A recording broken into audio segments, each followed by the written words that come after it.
Good evening and welcome to the trade down extravaganza day 3 live reaction with Greg Tompsett and Anthony Prohaska here for cover 1. Anthony, we have almost gone live 3 different times now, but Brandon Bean continues to mess with our emotions. We actually have one more pick coming up here in a moment that I'm not even sure if he's going to make the pick. So we decided we're just going to go live anyways, and we'll either react or we'll laugh that they traded it again for another 2024 pick. But how are you feeling here on day 3? I feel jerked around by the Buffalo Bills.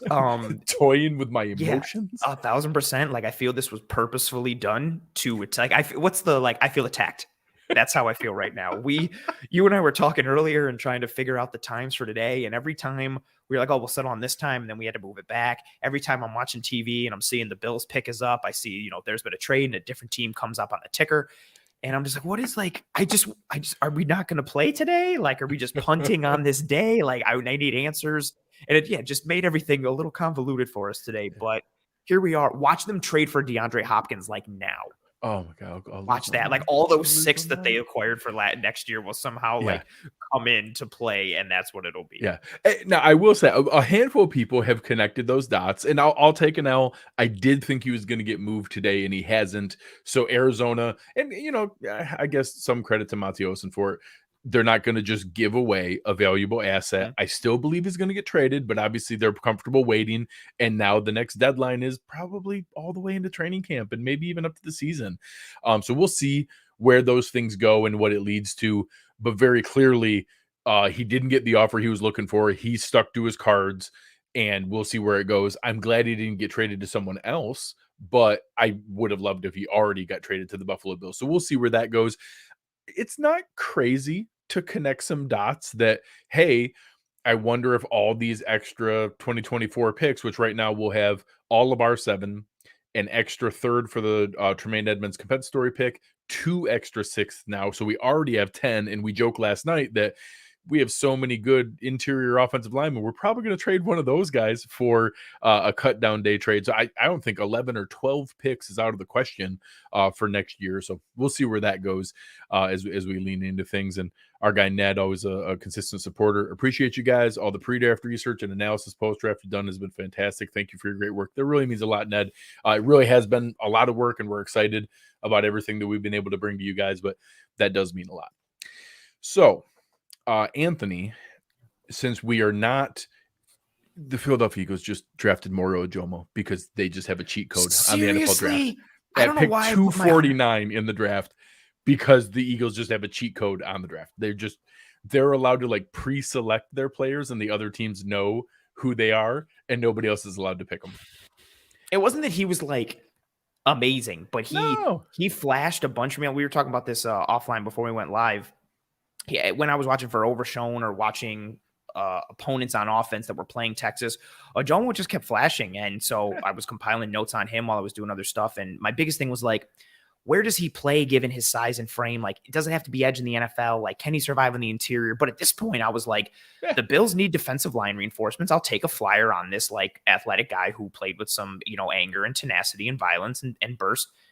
And so I was like, seventh round is cool. And of course he goes to like the team that just like takes anybody on the trenches and makes him a monster. He's the 11th defensive lineman for the Philadelphia Eagles now.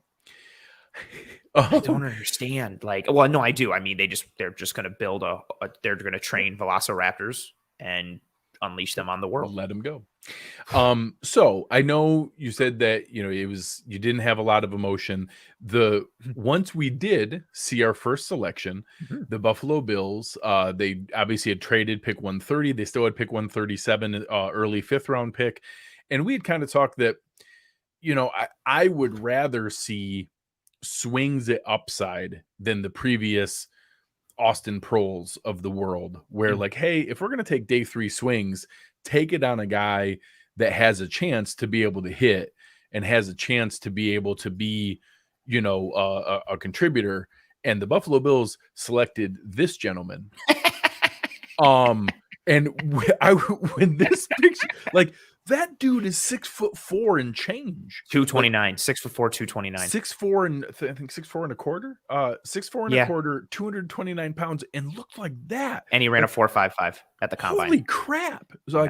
So do you think he works? How many pizza rolls do you think he eats over under? Is it more than me or less? How about this? Has he ever eaten a pizza roll in his entire life?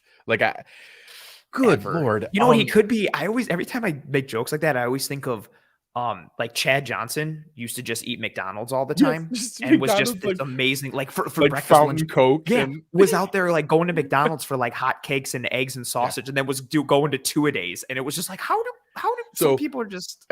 Before we go too far down the rabbit hole, there's a story I always love. There's two players that their teammates always joked about, like the infuriating frustration.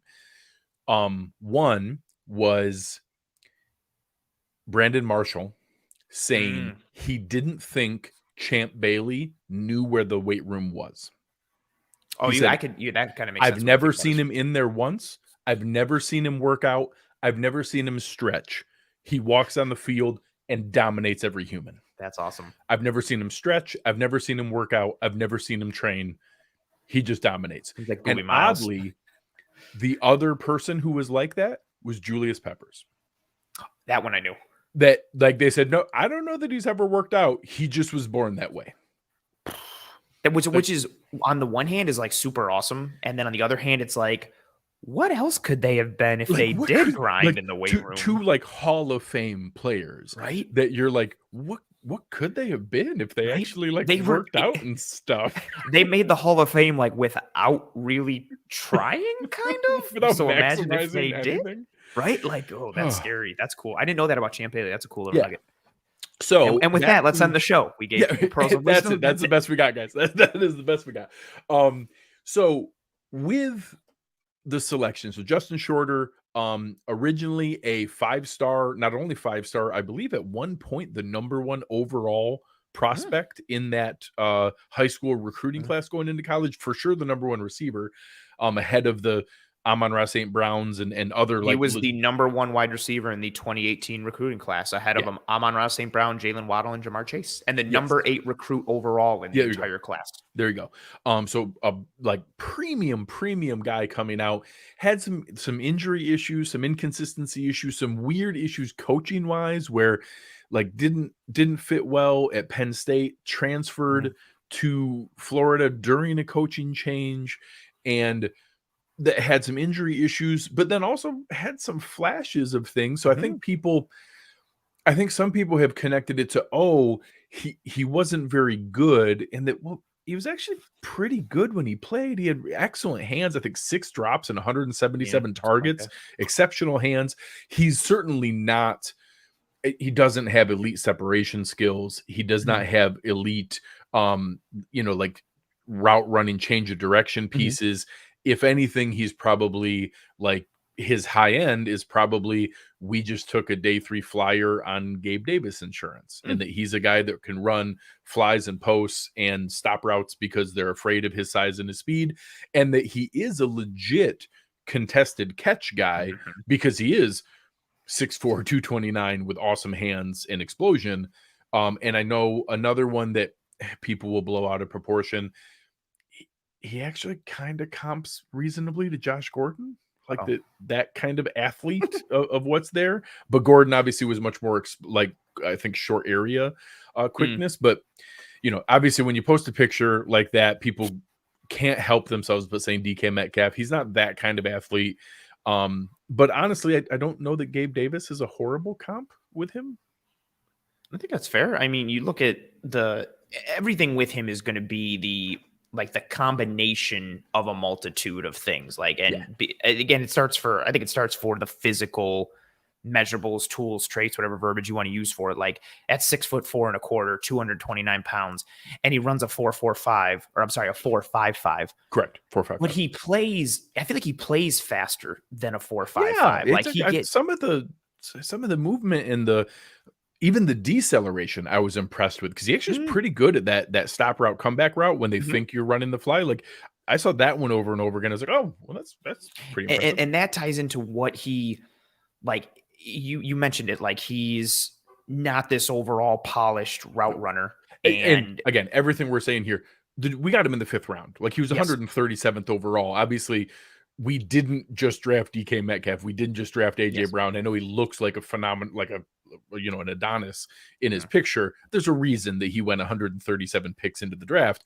We're just saying there is upside in this pick that we don't see in every day 3 pick. Yeah, we're not sitting and championing and being like, this guy's wide receiver 1, Stephon Diggs is trade out. Gabe Davis now. We're good to go. Yeah, everything's solid in the receiver room.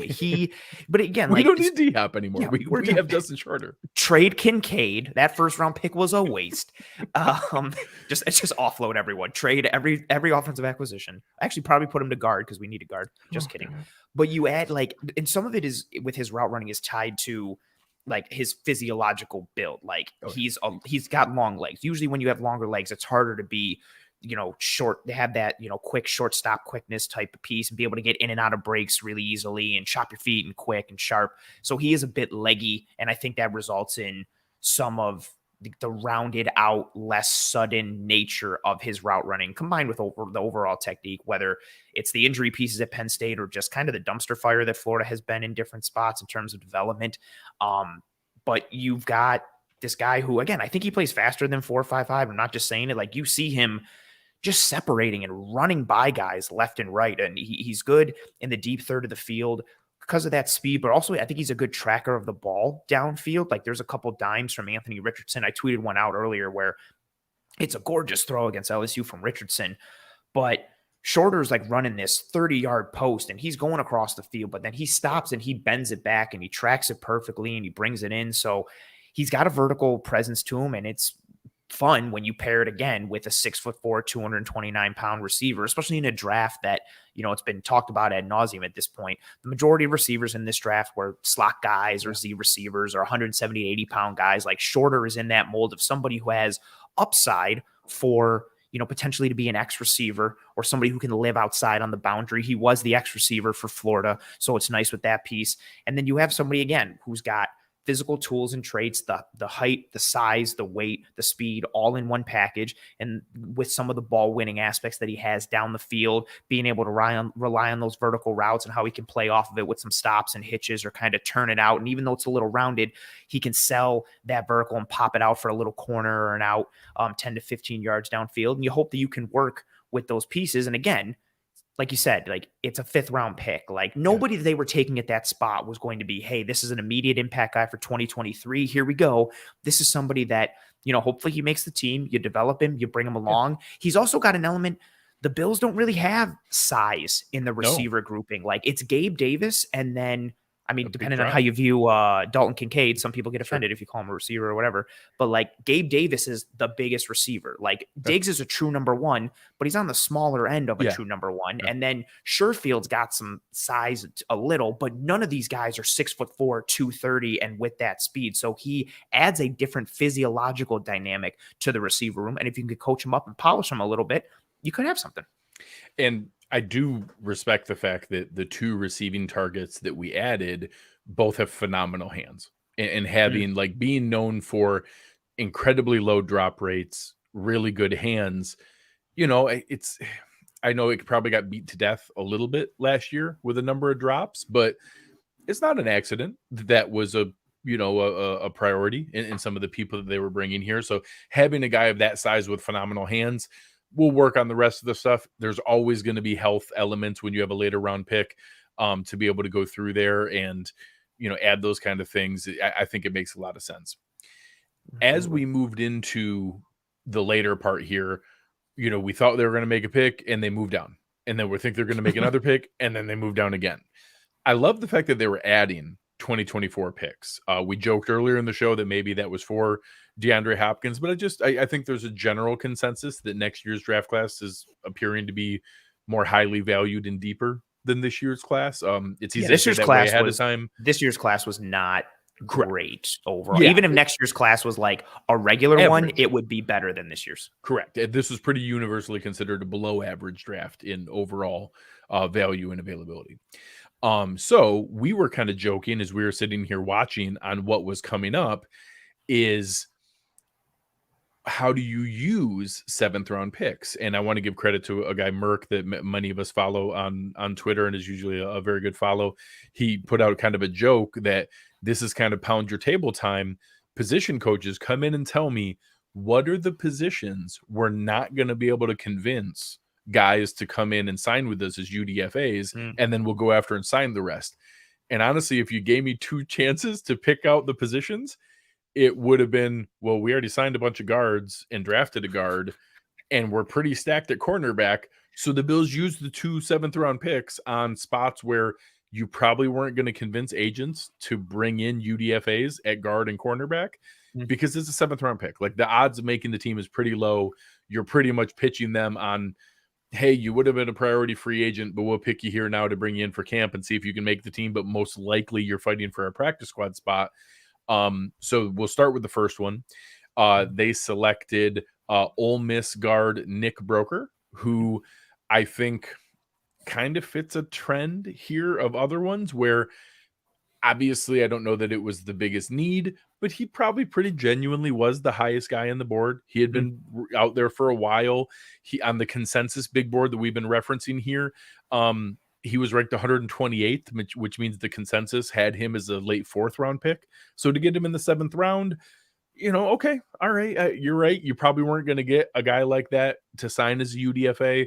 So, all right, I don't see a path for him to make the roster, but he's also good. And I take that back. I lied. I do see a path for him to make the roster.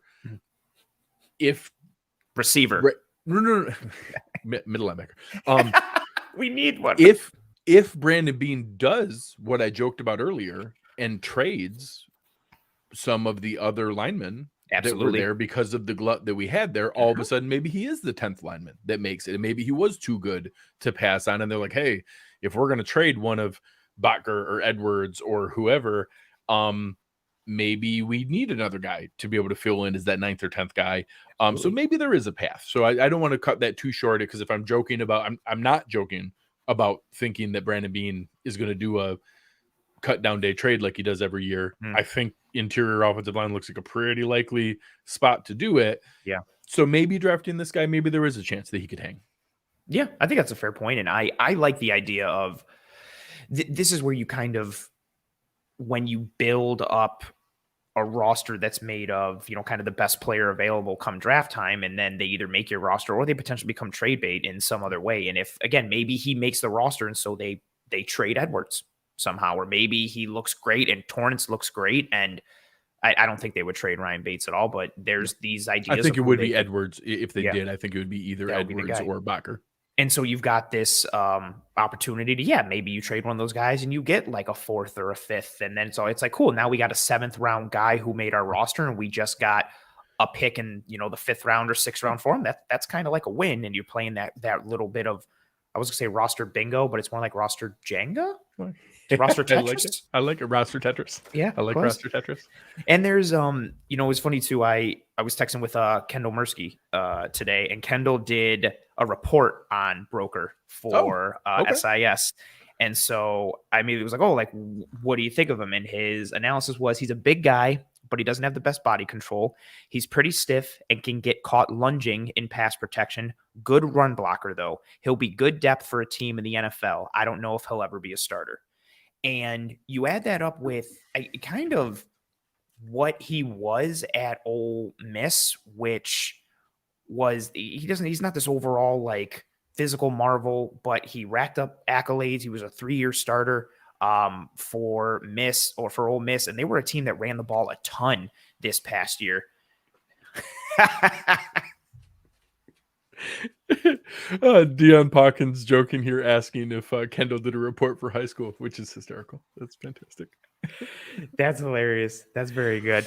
That threw me off completely. That was very really good. Very, very good. Functioning for a team at Ole Miss who ran the ball a ton. They were one of the NCAA leaders in rushing yards per game. And you had him, again, he's a 7th round pick, so we'll see what happens. But knowing where his strengths lie and what Osiris Torrance looks like, I think it maybe is maybe another potential breadcrumb in the way of what this offensive identity or mindset potentially looks like. You're bringing in Dalton Kincaid, even though he does have a skill set that is wide receiver based in a tight end's body. He still is a tight end.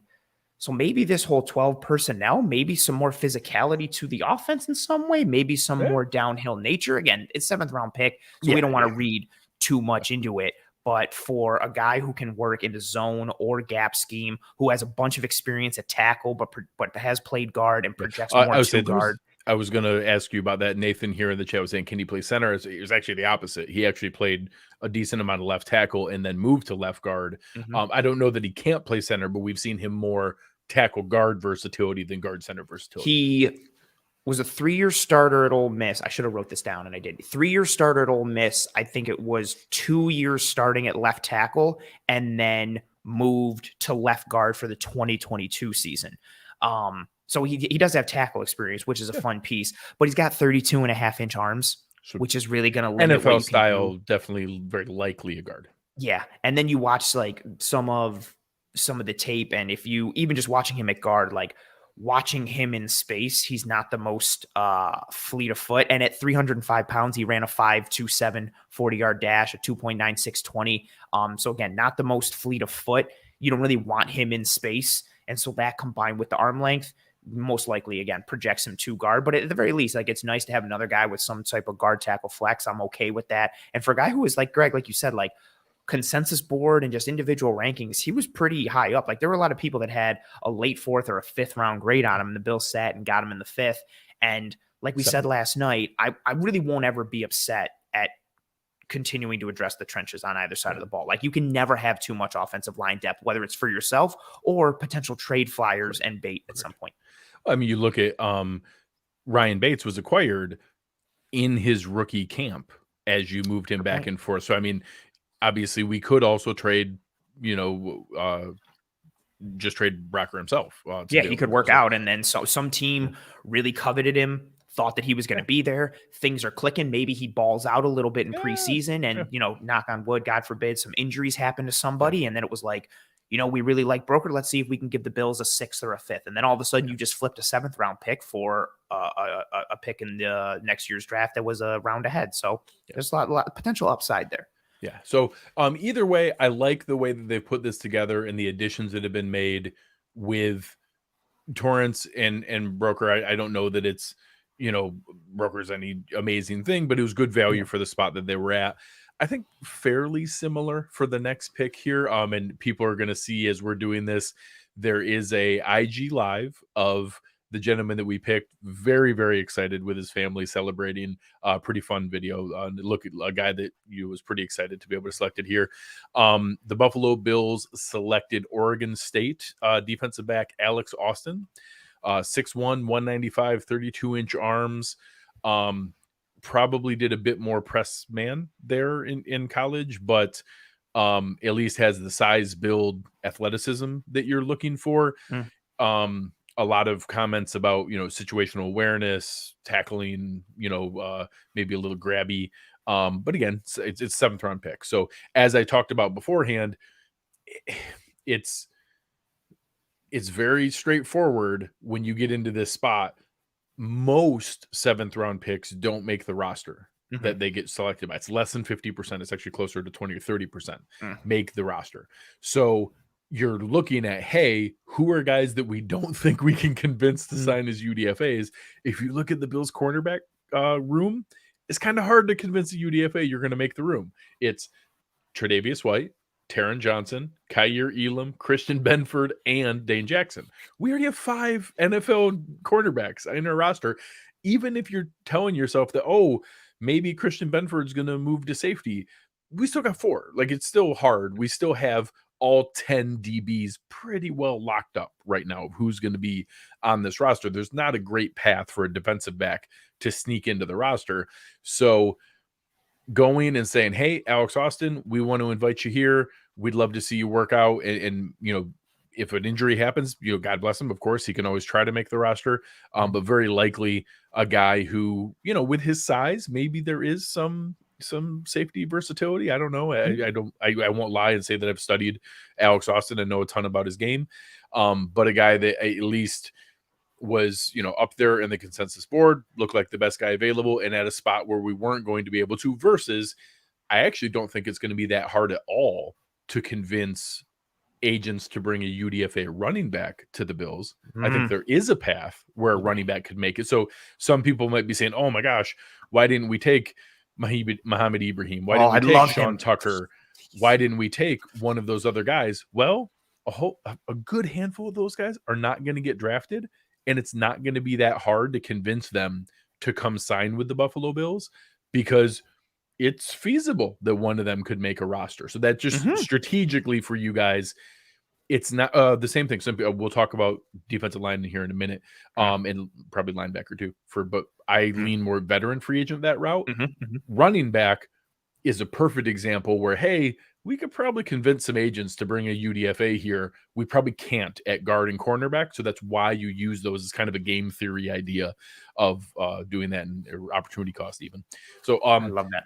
I'll ask, I don't know if you had a chance, any familiarity with Alex Austin, or do you need to do some work on him? The joke that I was going to say is, like, there's at some point, I pride myself on, I deep dive into a lot of players, and I usually have some semblance of notes, even if there's somebody who I don't have a full evaluation or write up on, just from cross examination of an evaluation of other players. I usually have something on a significant amount of dudes. I got nothing on Alex Austin. Have not paid attention to him on tape. Haven't really seen much. From what I know, like, more of that zone corner that you mentioned, like, he can play press and function in a variety of zones. Honestly, like, I really want to tie this more to, you talked about the hit rates of, like, 6th and 7th round, like, picks. Like, Christian Benford was a 6th round pick and looked pretty good. Dane Jackson was a 7th round pick. Yep. And has been like a high end corner 3, a low end corner 2. If there's one position that I am comfortable, like, even if I watch tape on somebody and I was like, just this guy sucks. Trusting? Yes. Like, or even if I don't like him, I'd be like, you know what? It works for corner. We didn't have a ton of tape last year on Christian Benford. The only game that I watched was against Penn State. And the first play of the game, he gets turned inside out by Jahan Dotson, and it's brutal, and it's, like, not good. And I'm like, well, this guy's not going to work out. And then he's in camp and he's holding his own against Diggs and Davis and anybody. And then he starts the season. Like, we were talking about it. Everybody talks about Kyrie. We don't trust rookies. He didn't play. He got beat up by a different rookie. They started Christian Benford, and he played. And then Benford, the only reason he stopped really playing, he got hurt. Yeah. In the Miami game, but he started that game too. He started the first 3, and for a 6th round guy out of Villanova, I don't think anybody saw that coming. Sean McDermott's track record, and I think it extends past the corner position. I tweeted this probably the other day as well. Yes, fair. Like, so extending it back to when McDermott took over, Micah Hyde and Jordan Poyer were free agent afterthoughts. Hyde was more well-known, but he was more of a jack of all trades, punt returner, defensive back, utility player type of dude. They turned him in an all-pro safety. Jordan Poyer was literally an afterthought, turned into an all-pro safety. Taron Johnson was a 4th round pick that's turned into one of the best nickel corners in all of football. Tre'Davious White was a late first who had more potential to be a great guy, but when he was picked, nobody was tabbing him as a future all-pro corner that he got turned into. You took Levi Wallace, who was a UDFA. You made him a low-end CB2. We talked about Dane Jackson. We talked about Christian Benford. I always find any late-round defensive back. Oh, and then let's add Damar Hamlin to that mix as well. There's a late round safety. Granted, the Pitt guys, the Pat Narduzzi system at Pitt translates well to what the Bills do, so that makes an easy transition. But the Bills, and more so Sean McDermott, and this ties back to his time in Carolina and even Philly, he has a strong track record of defensive back development. So anytime they take anybody, the measurables could be terrible. The tape could be terrible. I just legitimately have some kind of faith. It's not completely blind, but I'm like, you know what? Okay, like, this is the team that does really well with DBs, and I'll take it. And if he turns into something cool, I would not be surprised.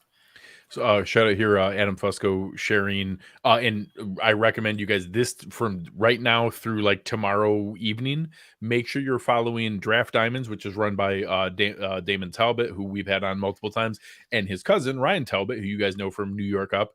The two of them are phenomenal. Yeah, they Ryan is Damon's cousin. That's cool. I didn't know that. the two of them are always right at the front of all the UDFA signings. So they're probably the two best follows right now to keep track of. And here we already have one being invited in, Jordan Mims signing with the Bills, and we'll see more of those. That, I'm probably expecting about 15 more of those to be brought in of what's there. So before we shift to maybe what to expect now and some of the veteran free agent spots that I think we should look for, let's kind of talk through again real quick here. So to recap the draft class, the Buffalo Bills in the first round selected tight end Dalton Kincaid. We talked about our thoughts on his ability in the slot as a flex, movable offensive piece. And I talked this morning on WGR that I don't think it's crazy that he could push Dawson Knox for tight end 1A and push Knox into a 1B kind of spot, which isn't like a shot against him. He's a top 15 talent. He was rated as 9th on Daniel Jeremiah and 12th on Danny Kelly's board for a reason. Dawson Knox wasn't. Like, that's not a shot at him. And he was 9th on Jeremiah's board since like end of January. Like, it did not falter or waver like on his list. So, a guy that we're excited about, we're curious what it means. And I do think we're going to see, we talked about it 2 nights ago, we're going to see a shift in 12 personnel. We'll see how much. I'm curious. I predicted, I don't think we're going to see like Cleveland and San Francisco levels of it, but you never know. Maybe we make a huge shift and become base 12 personnel. I'm interested to see how the 12 personnel is. Like, is it traditional 12 personnel alignments, or is it 12, but it's really, we're playing a 2x2 and it's Knox and Kincaid in the slot. So it's really like a shotgun formation, but you're using two tight ends. Like, so is it 12 personnel formationally more than just like, here's the bodies and it counts? Correct.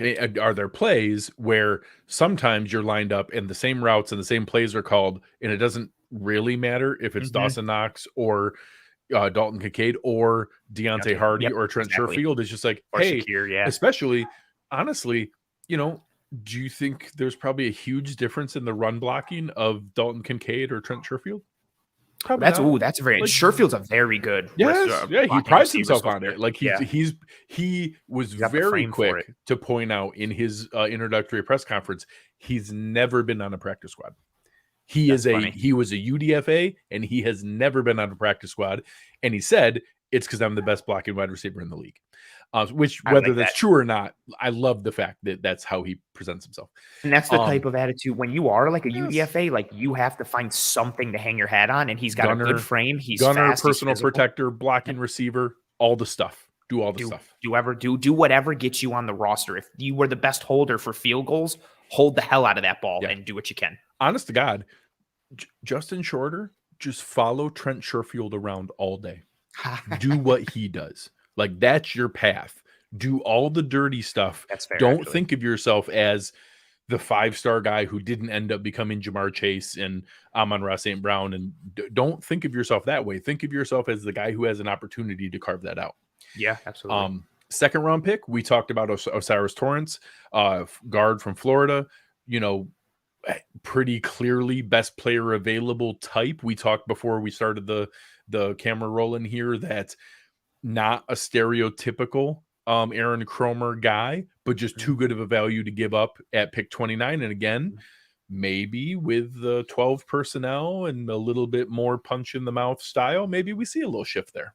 Yeah, absolutely. Like that's such an intriguing piece. We talked about it last night, like the camp battle between what we anticipate between being him and Ryan Bates for the right guard spot is, that's very nice. Morning, mine. Thank you very much. Appreciate the kind words and being here. That camp battle is a fun one, just in a vacuum of those two players versus one another. But again, what it means potentially schematically, because like you said, he's nothing like the rest of the interior offensive line. McGovern, Edwards, Morse, and Bates are all on the smaller side. I put out a tweet today. None of them, McGovern is the heaviest at 308 pounds. Yeah. Torrance is at 330 right now. Maybe they want him to drop a little weight. He also played at 340 at different points during the year. So his size and play style, that physical nature, that people mover ability, the hand size, the grip strength, a lot of what is that makes him up as a player and skill set is very much different from the interior of the offensive line. So not only do you have a cool camp battle, but you have maybe a little breadcrumb that indicates maybe more of a downhill running attack, maybe some more gap scheme. Like, he's not a guy, you don't want to pull him and, run pin and pull like you do with McGovern or you do with Ryan Bates. Like, you want him executing at the point of attack and either down blocking or using some double teams and getting downhill on some duo or some inside zone. So it'll be interesting to see what we get from him. Yeah, I'm curious to see where he goes. And just to your comment, I have to credit Bruce Nolan because it made me laugh out loud. Yes, absolutely. That's hilarious. It's so fantastic. Like, for anyone who can't see it, it's a bunch of emperor penguins with a polar bear in the middle wearing a penguin nose to try to fit in, and just is obnoxiously bigger than all the rest of the guys. That's going to be Osiris Torrance when he shows up for camp. I also like how you knew that those were emperor penguins and you didn't just say penguins. Like, that's fantastic. Like, because I was like, oh, penguins, and you were like, yeah, just super nonchalant. Yeah, there's a bunch of emperor penguins. Like you were about to break down like their genus and species and like etymology. Well done. That's right. We're not going to talk about our third round pick because we don't talk about third round picks. It's like Bruno. We didn't have one this year. Next year, we're really hoping that Brandon Beane just like saves himself the temptation and uses the third round pick to trade up. Because next year we're going to trade up and it's going to be for Marvin Harrison Jr. and it's going to be great. And we're going to trade up for him and we're going to use that third round pick so we don't have to tempt ourselves with third round picks. Yeah. On a serious note, I told Anthony pre-show, I think I've come around to, I think I actually like the Dorian Williams pick more than the Terrell Bernard pick. Mm-hmm. We'll see. I'm curious. He made comments that McDermott told him to learn outside and middle linebacker. Mm-hmm. They did make another comment. Bean talked another one, like kind of like slid it in as just a couple words in a phrase talking about it and said, with our shift in defensive philosophy. And I was like, oh, okay. I'm sorry, what? All right. I saw that. I heard that. And I think that, again, we've talked about, I don't know how much of it is Taylor Rapp and dime and 3 safety looks. I don't know how much of it is maybe like you talked about a bit more amoeba fronts and a bit more movement that maybe you can use a guy like Williams as a blitzing piece and a pressure piece. Yeah. Maybe you can hand off some of the responsibilities Tremaine Edmonds had to Matt Milano without officially making Matt Milano the middle linebacker. I'm going to call this shot now. I think we are going to see enough rotation, movement, platooning with our 11th defender, whether that 11th defender is a big linebacker like AJ Klein, a most downs linebacker like whoever the winner of the Terrell Dotson, Terrell Bernard, whoever wins those competitions, Bale Inspector, you throw them all in the boat. Whoever wins that competition, or a third safety like Taylor Rapp, there's so much movement there. I'm going to call it that Matt Milano is going to wear the green dot anyways because he's the guy who's going to be on the field every play. I think he's going to have to be the guy calling the defenses, or they're going to have to do it with one of the safeties. Yeah, I'd have Poyer, Hyde easy. Yeah. So Poyer, Hyde, or Milano are going to be the ones wearing the green dot anyways. So once we do that, maybe they hand off some of those responsibilities to Milano, and maybe there's a bit more hybrid that, oh, hey, no, he's still the weak side linebacker, but maybe he takes on some of those things that Milano did or that Edmonds did and makes it easier to play whoever the winner is of those other competitions, and we can get those guys on the field. So again, we weren't overwhelmed by that, decision to draft Williams in the third, but I can see a path where maybe it can, prove us wrong. I would love to be wrong. The greatest thing that's happened to the Buffalo Bills franchise ever was something I was horribly wrong about. So I'm welcoming more wrongness. I would love to have another thing I'm wrong about that turns out great. You're talking about Cody Ford, right? That horrible thing that's not right. Yeah, obviously, clearly. Yeah, it's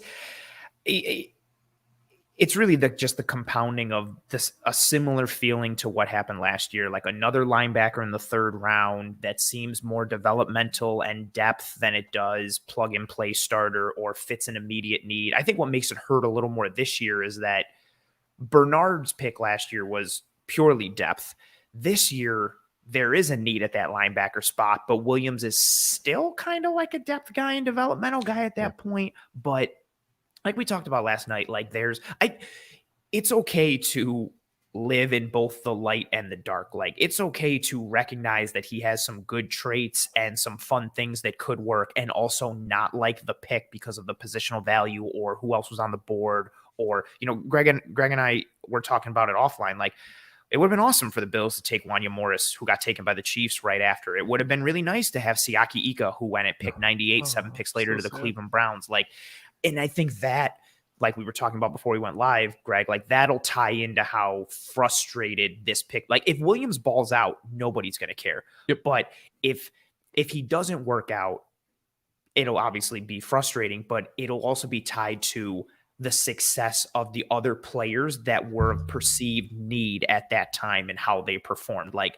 the Boogie Basham pick is, the frustration there is compounded by the success of Creed Humphrey and the need for interior offensive line at that point. So we'll see what happens with Williams. I think the competition is interesting in a vacuum, similar to the Ryan Bates Torrance competition, like what you have with Williams and Bernard and Dodson or whoever and AJ Klein. That notion of who's going to win the majority of reps at that spot, and or does it have anything to do with a potential breadcrumb for a philosophical change like we broke down in last night's episode? Especially with a guy like Williams, who can give you some juice off the edge as a rusher, not from a technical pass rush plan and coordination standpoint, but just as a guy with juice off the edge who can go speed to power or loop inside or is a good blitzer and can beat running backs. So again, there are some intriguing pieces, and you can recognize that and hope for that to work while also still being a bit befuddled with another third-round linebacker in a linebacker class that was not very good in this draft. We obviously traded our 4th-round pick to be able to snag Dalton Kincaid earlier on, which again, getting one of the last guys with a first-round grade in a first round that did not have a lot of first-round grades, I'm honestly good with. I'm okay with that. In the 5th round, we took IG model Justin Shorter. And just sharing his picture one more time because it blows my mind that that's a 6'4" human that looks like that. It's ridiculous. So Justin, 6'4", 229 pounds. If I look, I wouldn't own a shirt. I wouldn't own shirts if I look I would own no shirts if I was built like that. I just wouldn't ever wear one. It's ridiculous. Like the muscle striations are it's sick. It's a lot. I'm only half joking about Instagram model. Like he probably is. He could be. And I'm genuinely intrigued to know how many pizza rolls he's eaten. Like, I'm not kidding. Ever. Like, how many pizza rolls have you ever eaten? Have you ever had one? What if he was like, no, but I have like 50 bagel bites a day? I'd be like, huh? No, but once a month I break open a pizza roll and I smell it, and then I throw it in the garbage. I was going to say, and I touch my tongue to it and then put it down. And then I put it down. It's like once a week I rub carbs on my forearms. I buy Cheetos. I don't eat them, but I take the Cheeto dust and I massage it into my biceps. It's so ridiculous. So anyways, we'll see how Justin Shorter works out. Again, on a serious note, I love the fact that if you're going to take a swing in the 5th round, take it on a former 5-star ridiculous athlete to be able to go and see, because if it hits, you hit on a guy who was the number 1 receiver in his recruiting class. If it doesn't, it was a 5th-round pick, and you're not going to lose any sleep over that. So I like it. I did like that he has a relationship with Kaiir Elam. Excited to go head-to-head with him again there. Honestly, was incredibly impressive in the presser afterwards. He was academic All-American and an honor roll student at Florida. His dad is a principal in school, and he's already working on finishing his master's degree. Incredibly well-spoken, intelligent kid in the interview. Came off really, really well there. Very insightful in some of his responses of things that were there. Sounds like a Sean McDermott guy. Seriously, and you don't want to be stereotypical, but a lot of times those like number 1 overall recruits in a class, that's not the first thing you think of. Unfortunately, some of those guys are ones that do kind of lean on just their God-given ability. So hearing that kind of response was very impressive to do. And then we talked about, the trade downs. I actually am good with accumulating more 2024 capital, because I think 2024 capital can help us then, or it can help us in the run up this summer for different positions. So we did select Ole Miss guard Nick Broeker, and we did select Oregon State's cornerback Alex Austin. Both of them will be here competing for roster spots this summer, along with guys in the chat have been breaking several of the different signings we've already made. I think I saw a handful poking around here. Gator Richard Garage. I saw another one with San Diego State receiver Terrell Shavers. And then we saw the running back Mims. So we've already seen several of those. We'll see more of those as the day goes here. So Anthony, we talked about it last night. We talked about here. I'm pretty sure I have a good idea, but if we were to make another veteran signing or two, if Brandon Beane turns around and says, hey, who else wants a $1.77 million contract? Because I've got more to hand out. Who is your wish list? Let's start with some positions, then we'll get into names. Oh, for me, it's going to be on the defensive line. I think the available names, and won't get into them yet because we will in a minute. I think the quality is better at defensive end than defensive tackle, but I think defensive tackle is the bigger need than defensive end. It's tough again because if Von Miller's out, you only have three legitimate edges right now in Rousseau, Epinesa, Basham, and then Kingsley Jonathan is probably your fourth. And then if you're looking, Shaq Lawson's on Shaq Lawson, that's fair. So you've got your four there, but can AJ Epinesa be a sustainable piece? What can Boogie Basham give you? Shaq Lawson, we know what he is from a run defense standpoint. Doesn't really give you much in terms of pass rush, but it's okay. And the fact that the Bills, when Von Miller went out, the fact that Shaq Lawson became the number 2 edge, I also think is very telling potentially on what they think of that grouping. So that's what you have there. That foursome, I don't think is better. It's tough. Like, I don't know if it's better than the starting 4 for the interior defensive line, but the interior defensive line, I just think like Jordan Phillips isn't going to make a full season. So that means, are you relying on Brandon Bryant and Neil Iancu to be defensive tackle 4 for you for a majority of the year? Can Tim Settle provide you anything? Because analytically, he was one of the worst linemen, not just defensive tackles, one of the worst defensive linemen in all of football last year. And that matches with some of the tape. So I think there needs to be reinforcements somewhere on the defensive line. I would honestly like a veteran at both spots. I don't know which one I want more, but the names at edge are sexier and more proven. So unfortunately, it's flipped opposite. So I think the number one need for a veteran free agent is middle linebacker, which there are the least valuable available free agents left at. I think next is a defensive tackle, and then I think we need defensive end the least. Unfortunately, the best available free agents are defensive ends.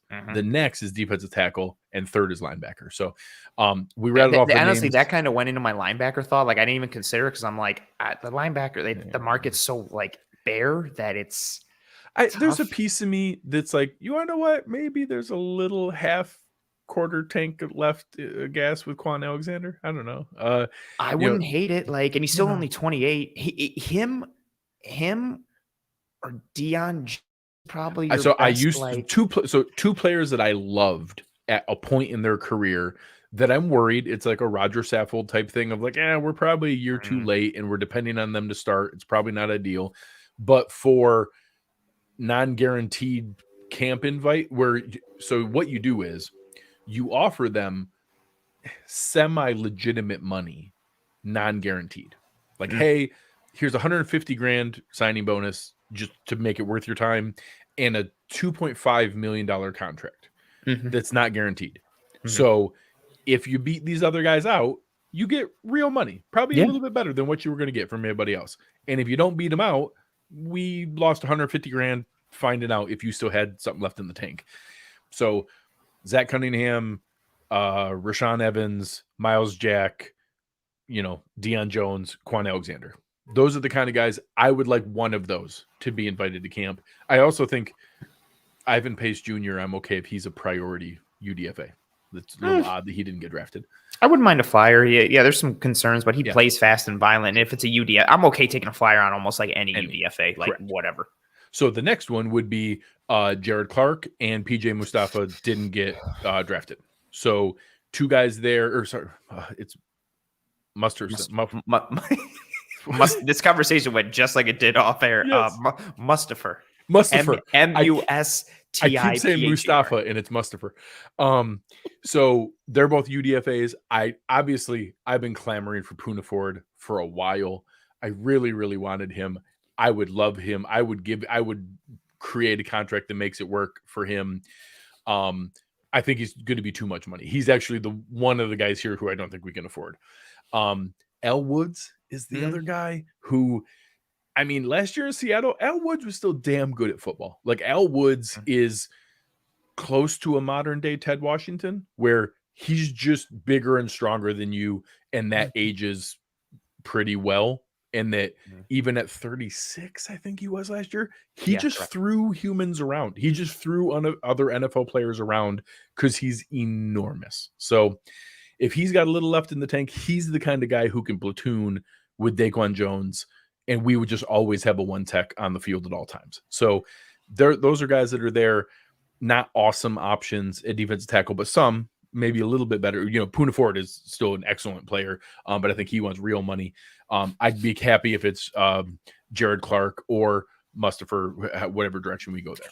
Yeah, give me some reinforcement. At this point, like I'm just worried about that position. Like I bring in like Linval Joseph on something if he wanted to, or like Woods, or kick the can on or tires on Michael Brockers or Shelby Harris. Like just Shelby Harris is another one I would have put up there. Yeah. Probably he's probably a notch above those guys, but not quite Poona Ford. Yeah, maybe even like a guy like Chris Wormley. He kind of has some like edge defensive tackle flex. Like you need. Jeffrey says it in the comments there. Sue.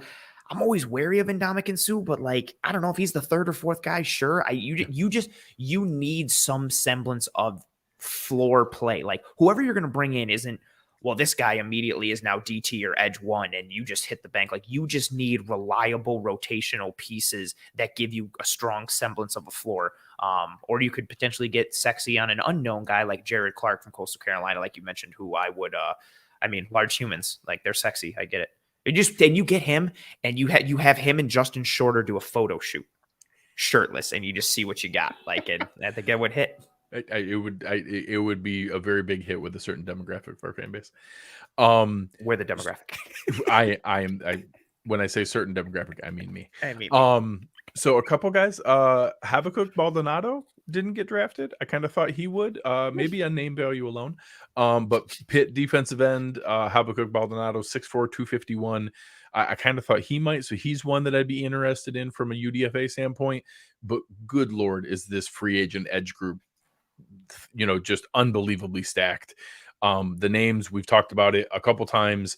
It is ridiculous how many different free agents are out there at the defensive end market. As of Tuesday, they can sign without impacting the compensatory pick formula. So Yannick Ngakoue, Leonard Floyd, Justin Houston, Melvin Ingram, Robert Quinn, Frank Clark, Carlos Dunlap, Jadeveon Clowney, whoever. I don't even care. Like, yes, I prefer some of those guys over the rest. If we sign any of those 8 players, I'd be ecstatic. And I'm not exaggerating. I think we're going to. I think that one of those guys are, I think, all going to play. Maybe Justin Houston retires or Melvin Ingram, but all of them are going to play. And they're mostly going to, a handful of them are going to get surprising money. There's a couple teams who had some money who thought they were going to get a defensive end this weekend and didn't. And now we're going to go, and they're probably going to pick Ngakoue or Clowney, and they're going to give them $6 or $8 million. Not crazy money, but like more than what the contenders are offering. The rest of them are all going to be offered $2.5 million from the Chiefs and the Ravens and the Bills and the Bengals and the Eagles and the 49ers and the Cowboys. And they're all going to go to one of them. Yeah. And all of them are going to end up somewhere. And I really kind of think we're going to get one of them. I'll say my guess is Justin Houston. I think my preference might be Leonard Floyd. I don't know for sure. Maybe I don't kind of hate the revenge factor Frank Clark, but he seems kind of a crappy human. What happened with him at Michigan? He's an awful human. I don't want him purely because of that. But if we're talking pure on field, like it can make the case. But he's a bad human. But that group is ridiculous. Like the fact that all 8 of those guys are still available, that's an impactful group. And honestly, we talked about it at interior offensive line. I was saving it for you till now.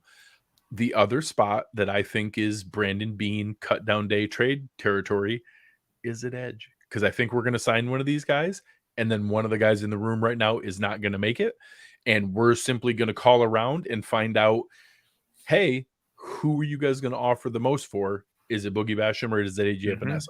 I prefer AJ Epinesa. We saw 6.5 sacks last year. I think he is. Your comment on Shaq Lawson stepping in as the starter is, a bit of an indictment on both of them. Yeah. However, I think one, it's because they realize Boogie Basham isn't for them. I think two, it's because they realize AJ Epinesa's role is rotational third defensive end, pass rusher guy. And I think he is that. Like, I don't think we hoped he was more than that, and he's not. But I think he is that. And I would be cool if he was kept in that role and we traded Boogie Basham for, another 2024 sixth or something like that. And then it was Shaq Lawson. And so the one pairing over here will be, we always have one of Gregory Rousseau or Shaq Lawson on the field as the strong side. And then our pass rushing side to open the season, we would have AJ Epinesa or Robert Quinn, AJ Epinesa or Justin Houston, AJ Epinesa or Leonard Floyd. Of course, I prefer Yannick Ngakoue, but I don't think that's going to be the case. I think that's a very fair evaluation. Like, and even just so starting with the Bills themselves, Boogie just hasn't shown you anything to prove that he can be anything more than an edge for at best. And even then, I'm just skeptical and meh. And I've said this a couple times on Disguise coverage. Von Miller, Chris Kepner brought up a great one. Daryl Johnson was a perfect example of cut down day trade guy from defensive end. So we've obviously, he's done a lot of offensive line ones. He's also done defensive end. Yeah. So shouts to Chris. That's a great example. Very fair. So Von Miller went down last year in week 11. Weeks 12 through 18, there were 213 qualifying defensive linemen in terms of pass rush productivity. Greg Rousseau was 22nd. AJ Epinesa was 29th. Yeah. AJ Epinesa was 41st, weeks 1 through 11. So out of 240 qualifying defensive linemen weeks 1 through 11, he was still 41st, which is really good. Yes. Then Von Miller went down. His production went up. And again, that doesn't mean that he needs a long-term deal and he fulfilled the value of a second-round pick. That's already out the window. That's already gone. He's not going to be a top-end player. But like everything else, I did my rant this morning that a lot of people reacted to. There's a difference between didn't fulfill his upside and ceiling and is not a roster caliber guy and is a bum. No. He's not Cody. Cody Ford no longer was roster caliber. I think you and I are on the page that I don't know that Boogie Basham is roster caliber. Like, I don't know that there's any discernible difference between him and Kingsley Jonathan. Agreed. I don't think there's any discernible difference between those two. They're both, there's a lot of good practice squad players who deserve a chance and don't always get it. I think Boogie Basham's that caliber of player. AJ Epinesa is not. I think AJ Epinesa has 8 more years of NFL football in him for a handful of teams. Yeah, and he'll be a rotational guy and could make a living. And I think you could also make the case, if you wanted to be really optimistic, with how he improved last year as a run defender, and technically he had some really good pass rush moves where he was establishing risk control and pulling himself through, and he was using like Von Miller's ghost rush legitimate. Oh, I haven't pasted the Vikings. Cool. Yeah. Interesting. By the way, Adam's killing it here. He updated us as the show goes, so I appreciate you very much, Adam. You guys are really helping us out. Adam, you're crushing it. You can make the case that Epinesa got better as the year went on, and the technicality that he showed, maybe he gets even a little bit better this year and is a legitimate third rotational guy. But no matter how you slice it, they need some reinforcements there. And there's so many fun names. Yannick Ngakoue would be awesome. I'd take Robert Quinn. I do like Leonard Floyd, but I have questions about him from a run defense standpoint. But I just think of him from being a long, twitchy menace off the edge for the Rams, and I'm like, okay, I'll inject that. And then when Von Miller comes back, he's your number 3. Whether it's fun. Floyd or Houston, I like Dewan Smoot. Besides Dunlap and Clowney and Ngakoue, I don't want any of those guys in run down situations. I only want them on the field when it's 3rd and 7 or 3rd and 8 anyway. So just give me a pass rusher. That's why we have Shaq Lawson and Gregory Rousseau. That's fair. And I mentioned Dewan Smoot, like he's somebody who you can kick in the interior a little bit and who's done well in Jacksonville. Like there's no way they go into the season with the defensive line roster as it is right now, especially I feel especially very after confident. yes, and especially after not addressing it in the draft. You have to think that there's some sort of free agency plan for the interior or the edge grouping or both. And then we get to play, what you've already talked about, maybe some potential, this guy gets moved for a sixth or something like that, and we play some sort of game. But there's no way, for how important the defensive line is to a Sean McDermott defense and what the current roster makeup and roster construction is of that defensive line, it would almost be, I don't want to be dramatic, but it would almost be negligent for them to go into the season with the defensive line grouping they have now because of the lack of top end talent and depth combined. There's just a lot of questions for a group that's tremendously important to this defense.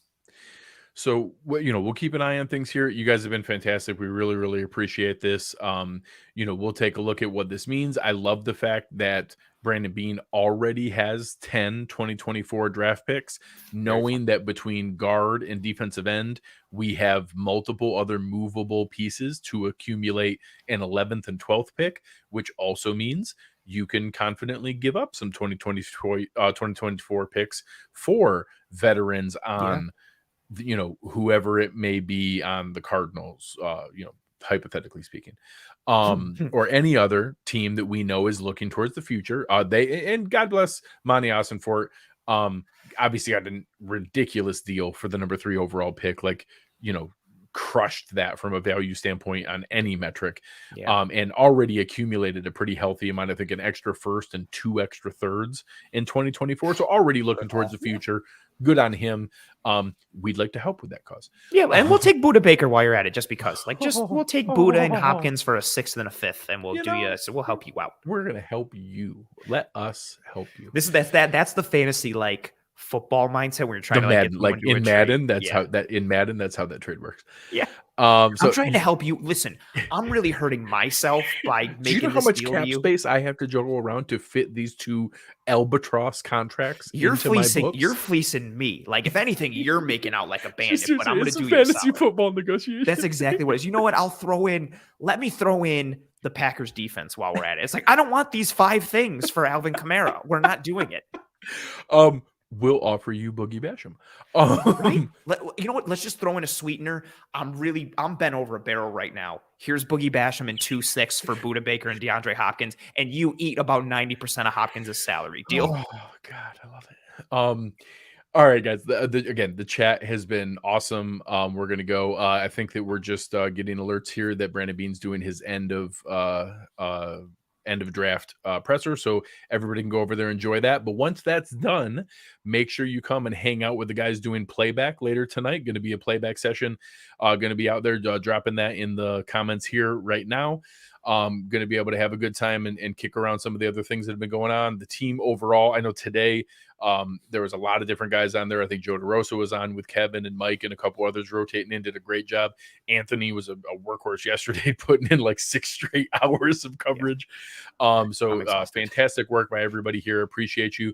Chris Kepner, Chris Seth, producing across the board, all the different shows that have been out there. So much work by everybody. We're going to see so much more with all of our lineup here with Cover One. So many things that we're going to be bringing to you guys.